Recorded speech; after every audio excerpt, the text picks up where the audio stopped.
నమస్తే welcome to Sahas media news.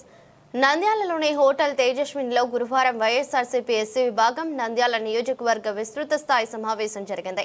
YSRCP SC విభాగం జిల్లా అధ్యక్షుడు తిరుపతి అధ్యక్షతన జరిగిన కార్యక్రమానికి రాష్ట్ర ఎస్సీసీఎల్ అధ్యక్షుడు సుధాకర్, ఎమ్మెల్సీ వైఎస్ఆర్సీపీ జిల్లా పరిశీలకురాలు కల్ప లతారెడ్డి, మాజీ ఎమ్మెల్యే ఆ పార్టీ జిల్లా అధ్యక్షుడు కాటసాని రాంభూపాల్ రెడ్డి, నియోజకవర్గాల ఇన్ఛార్జీలు హాజరయ్యారు.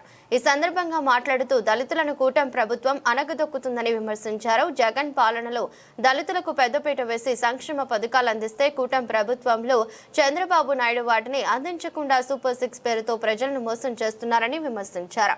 2029లో జగన్మోహన్ రెడ్డిని ముఖ్యమంత్రి చేయడమే లక్ష్యంగా ప్రతి నాయకుడు, కార్యకర్తలు పనిచేయాలని పిలుపునిచ్చారు.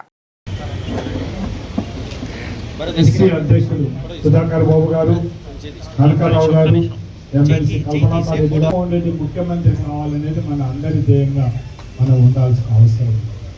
మనం చూస్తున్నాం ఈ దగ్గర ఈ 16-18 నెలల పరిపాలనలో మనం ఏ విధంగా పరిపాలన సాగుతుంది అనేది కూడా ప్రతి ఒక్కరు కూడా మన వాళ్ళందరూ కూడా ఆలోచించాల్సిన అవసరం. ఆనాడు నేను 1985 నుంచి ఎమ్మెల్యేగా చూసిన ఇటువంటి పరిపాలన కానీ, ఇటువంటి అధికారులు కానీ, ఇటువంటి వ్యవస్థను కానీ మనం ఆనాడు నుంచి ఇప్పటి వరకు అటువంటి వ్యవస్థను చూడడం కానీ ఈ 1.5 సంవత్సరం లోపలనే ఈ వ్యవస్థను మనకు చూడడం జరుగుతుంది.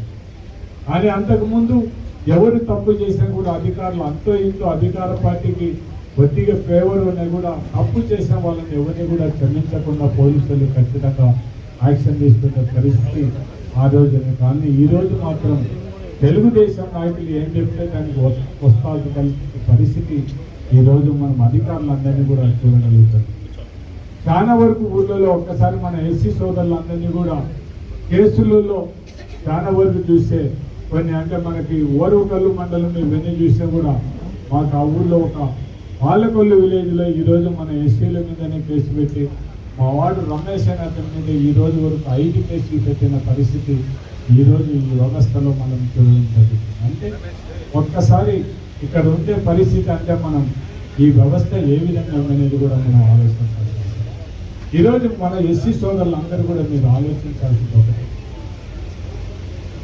ఆనాడు రాజశేఖర రెడ్డి ప్రభుత్వంలో ఏ విధంగా ఉన్నారు, జగన్మోహన్ రెడ్డి గవర్నమెంట్లో 2019 నుంచి 24లో ఏ విధంగా మీరు ఉండాలనేది కూడా ఒక్కసారి మీరు అందరూ కూడా ఆలోచించుకొని అటువంటి మనకు పరిపాలన అటువంటి రాజ్యం కావడానికి మాత్రం మన ఎస్సీ సోదరులందరూ కూడా ఐకమత్యంతో మన జగన్మోహన్ రెడ్డి గారిని మన ముఖ్యమంత్రిగా చేయడానికి మీరు అందరూ కూడా సంసిద్ధులు కావాలని మాత్రం నేను ఈ సభాముఖంగా మీకు అందరికీ విజ్ఞప్తి చేస్తున్నాను. ఈరోజు మనం ఎలక్షన్లో చూడడం జరిగింది. చంద్రబాబు నాయుడు, పవన్ కళ్యాణ్ వీళ్ళందరూ కూడా మాట్లాడారు. జగన్మోహన్ రెడ్డి ఇచ్చే సంక్షేమ పథకాలతో పాటు ఈ సూపర్ 6 పథకాలు ఇస్తామని చెప్పడం. అంటే ప్రజలందరూ కూడా జగన్మోహన్ రెడ్డికి ఓటేసి ఈ పథకాలు వస్తాయి, అదే తెలుగుదేశం పార్టీకి వస్తే అదనంగా సూపర్ 6లో వస్తాయనే ఉద్దేశంతోనే మొత్తం ప్రజలందరూ మోసపోయి మొత్తం మన పార్టీని, మన జగనన్నను మమ్మల్ని అందరినీ కూడా ఓడించడం జరిగింది. కానీ పరిస్థితి చూస్తుంటే జగన్మోహన్ రెడ్డి ఇచ్చే సంక్షేమ పథకాలతో పాటు కూడా వాళ్ళు కొన్ని పథకాలు ఇచ్చినా తప్ప జగన్మోహన్ రెడ్డి ఇచ్చే ఏ సంక్షేమ పథకం కూడా ఈరోజు చాలా వరకు ఇవ్వని పరిస్థితి. మీరందరూ ఒక్కసారి ఆలోచించండి. దివంగత నేత రాజశేఖర రెడ్డి గారు ప్రవేశపెట్టిన ఫీజు రియంబర్స్మెంట్తో ఈరోజు ఎంతమంది ఇంజనీర్లు, ఎంతమంది డాక్టర్లు ఉన్నారో, ఎంతమంది పెద్ద చదువులు చదివి మంచి ఉద్యోగాలు ఉన్నారో మన అందరూ కూడా ఒక్కసారి ఆలోచించాలి. మేము ఈ మధ్యన అమెరికాకు పోతే ఒక 4-5 మా దగ్గరకు వచ్చి గారు నాకు దివంగత నేత రాజశేఖర రెడ్డి గారు పెట్టిన ఫీజు రియంబర్స్తోనే ఈరోజు మేము మంచి చదువు చదివి ఈరోజు అమెరికాకు రాగలిగినామని చెప్పిన పరిస్థితి ఉంటే ఒక్కసారి మన అందరం కూడా ఆలోచన. అంటే రాజశేఖర రెడ్డి గారు ముందు చూపుతోనే వైద్యము, విద్య ప్రతి ఒక్కరు కూడా సామాన్య మానవునికి కూడా అందాలనే ఉద్దేశంతోనే కార్పొరేట్ హాస్పిటల్కి ఏ పేదవాడు కూడా కార్పొరేట్ హాస్పిటల్కి పోలేడు. అటువంటిది ప్రతి ఒక్క పేదవాడికి కూడా వైద్య సౌకర్యం కల్పించాలి, ప్రతి ఒక్కరికి కూడా విద్యను కూడా కల్పించాలనే ఉద్దేశంతోనే దివంగత నేత రాజశేఖర రెడ్డి గారు ఆరంభిస్తుంది. దాంతోపాటు రైతుల పరిస్థితి తెలిసిన తర్వాతనే రైతులకు రుణమాఫీ చేసి ఉచిత కరెంట్ ఇచ్చిన ఘనత కూడా మన దివంగత నేత రాజశేఖర రెడ్డి అనేది మాత్రం మన అందరం కూడా మర్చిపోవడానికి వీల్లేదు. అందరం కూడా రాజశేఖర రెడ్డి గారు ఎంత ప్రజల మీద ప్రేమ ఉన్నారనేది ఒక నిదర్శనం. ప్రజాపదం ఆ రోజు కార్యక్రమంలో మేమందరం ఎందుకన్నా డైరెక్ట్గా ఎమ్మెల్యేలు పోతున్నాగా మనం నల్ల ప్రజాపదం ఎందుకు ప్రజల దగ్గరికి అంటే రాజశేఖర రెడ్డి గారు ఒకటే చెప్పడం జరిగింది. తెలుగుదేశం అధికారం పార్టీ అంటే తెలుగుదేశం నాయకులు, మన కాంగ్రెస్ పార్టీ అధికారంలో ఉంటే కాంగ్రెస్ పార్టీ నాయకులకు పని జరిగే పరిస్థితి. మధ్య అటు పార్టీ ఇటు పార్టీ కాకుండా మధ్య నుండే ప్రజల్ని ఎవరు వాళ్ళని గురించి ఆలోచిస్తారు.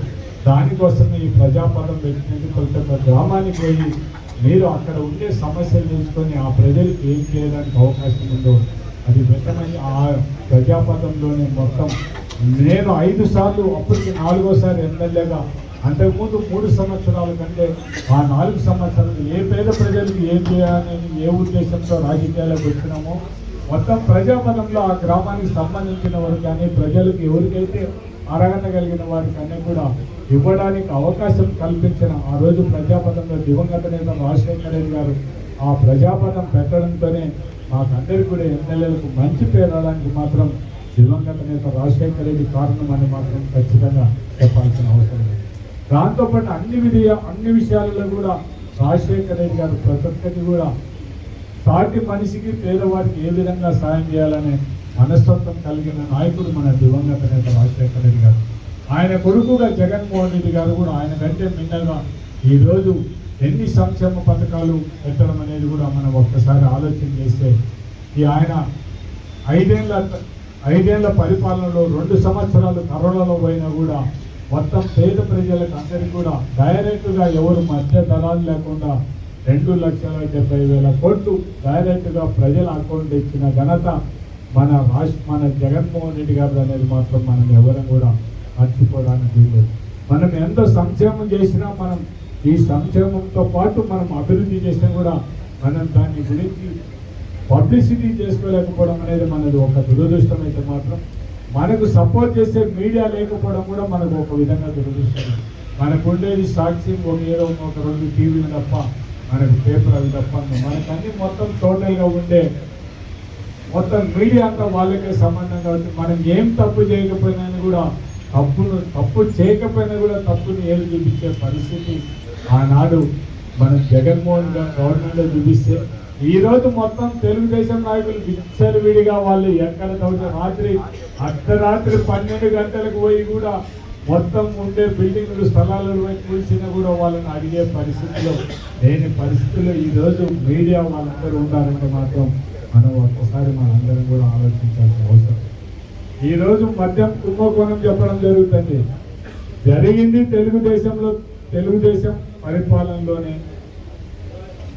నకిలీ మద్యం తయారు చేసి అమ్ముతున్నది వాళ్ళ నాయకులే. దాన్ని మాత్రం మళ్ళా సోషల్ మీడియాలో కానీ లేకుంటే వాళ్లకు అధికార పార్టీకి సంబంధించిన మీడియాలో మాత్రం ఇదేదో పెద్దరెడ్డి రామచంద్రారెడ్డికి అంతకుముందు ఆయన ఫ్రెండ్ వీళ్ళు అని మాట్లాడే స్టేజీలు, ఇంత దిగజారి మాట్లాడే స్టేజీకి ఈరోజు తెలుగుదేశం నాయకులు ఉన్నారంటే ఒక్కసారి మన అందరం కూడా ఆలోచించాల్సిన అవసరం. ఇక్కడుండే మన ఎస్సీ సోదరులు మిమ్మల్ని అందరినీ కూడా కోరేది ఒకటే, వాళ్ళు ఏం మాట్లాడుతున్నారో దానికి మనం ఎంత కరెక్ట్గా ఉన్నామనేది కూడా మనం ఖచ్చితంగా మనం ఈరోజు ఎవరు అధికారంలో ఉన్నారు, ఎవరు నకిలీ మద్యం తయారు చేసి అమ్ముతున్నారు, ఎవరి మనుషులు ఎవరి మీద కేసులు పెట్టినారు అనేది కూడా మీరందరూ కూడా ప్రజలకు చెప్పాల్సిన అవసరం ఉంది. దాంతోపాటు జగనన్న ఉన్నప్పుడు మన ఏ సంక్షేమ పథకాలు మన పేద ప్రజలకు అందినాయి, ఇప్పుడు ఏమి అందకుండా పోతున్నాయి అనేది కూడా మనం ఆలోచించాల్సిన అవసరం ఉంది.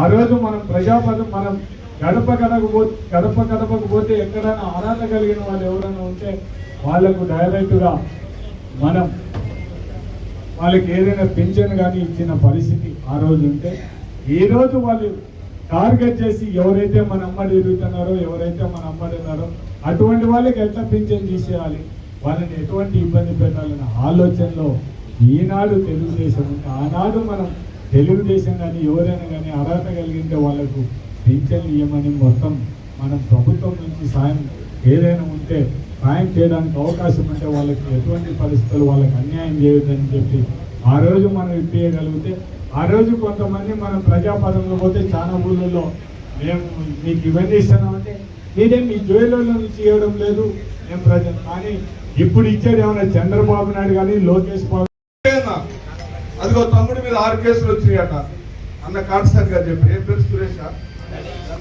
రమేష్ మీద తమ్ముడు కేసులు పెట్టించుకోండి అలా నేను మనం చేస్తున్నా పోయిన సభలో కూడా మేము అడిగా ఎవరి మీద ఎక్కువ కేసులు ఉంటే వాడికే ఎక్కువ పదవులు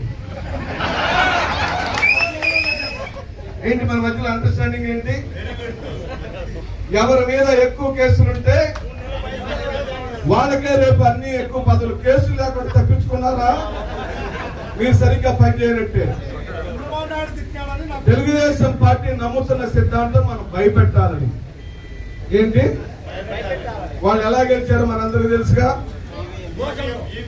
ఏమన్నా మోసం చేసి గెలిచారు మిషన్లతో ఆడాడో ఢిల్లీ వాళ్ళు ఆడారో ఏం ఆటలాడారో కానీ గెలిచారు పో గెలిచిన సరిగా పరిపాలించాలిగా అంతేనా కాదా ఓకే మరి జగనన్న ఎందుకు గెలిపించాలి ఇప్పుడు మనం జగనన్న అంటే ప్రేమ అంతేనా మరి అన్నం తినాలిగా మనం చంద్రబాబు నాయుడు ఇస్తున్నాడు ఆ పథకాలు అవి లేకపోతే మన డబ్బుల మన డబ్బులు ప్రజల డబ్బులు ప్రజలకే ఇచ్చేసాడు మహానుభావుడు ఓకే ఆయన ఇచ్చాడు ఇప్పుడు నేను ఇవ్వట్లా ఇస్తా లేదు ఇచ్చాడు ఒకటి పథకం ఫ్రీ బస్సు మీకే దాంట్లో మగాళ్ళకి లేదు అవకాశం ఏమక్క నువ్వు ఏ ఊరక్క మంది నంద్యాలక్క నువ్వు కర్నూలు ఎన్నిసార్లు వెళ్ళి వచ్చావు నీకు సంబంధమే లేదు ఏమక్క నీదే ఊరు ఆళ్ళగడ్డ పక్కూరికి బస్సులో ఎన్నిసార్లు తిరుగుతుంటావు రోజు ఒకసారి వెళ్ళొస్తావు ఏం పని మీద వెళ్తావు నువ్వు వెళ్తావు అక్క నీకే సంబంధం లేదు ఆర్టీసీ బస్సులో రోజు ప్రయాణం చేసే ఆడవాళ్ళు ఎవరు ఎవరైనా ఉద్యోగస్తులు వెళ్తుంటాడు లేదా వ్యాపారస్తులు వెళ్తుంటారు మాలా మాదిగా ఆడవాళ్ళకి ఏమైనా సంబంధం ఉందా అలా ఫ్రీ బస్సుతో మాకే సంబంధం లేదు ఈ రాష్ట్రంలోని మాలా మాదిగా ఆడవాళ్లకు ఫ్రీ బస్సులో సంబంధమే లేదు నీకు ఏ లాభం లేదు పో